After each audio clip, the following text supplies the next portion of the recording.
সালামু আলাইকুম সবাইকে। আজকে একটি গুরুত্বপূর্ণ বিষয় নিয়ে আলোচনা করব, সেটি হচ্ছে রুই মাছের ফুলকা, যেটি রুই মাছের প্রধান শাসন অঙ্গ। রুই মাছের চোয়ালের দুই পাশে মোট চার জোড়া ফুলকা থাকে। এর এক পাশের ফুলকা হলো এই যে 1, 2, 3, 4, এভাবেই এই পাশেও থাকে 4 জোড়া ফুলকা। 4 জোড়া ফুলকা থাকে, 1,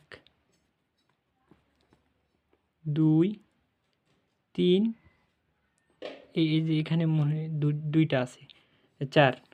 দুই পাশে 4 জোড়া ফুলকা থাকে। এখন একটা ফুলকার অন্তর্গঠন সম্পর্কে আমরা জানব। এই যে এটি একটি ফুলকা।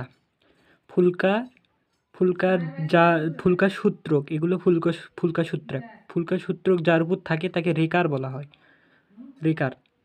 আর এই যে এটি হচ্ছে আর্চ, ফুলকা আর্চ এটা। আর এখানে ফুলকা রেকার সহ ফুলকাকে হোলোব্রাং বলা হয়, এবং হোলোব্রাং গঠিত হয় দুইটি হেমিব্রাং এবং ডেমিব্রাং মিলে একটি হোলোব্রাং গঠিত হয়।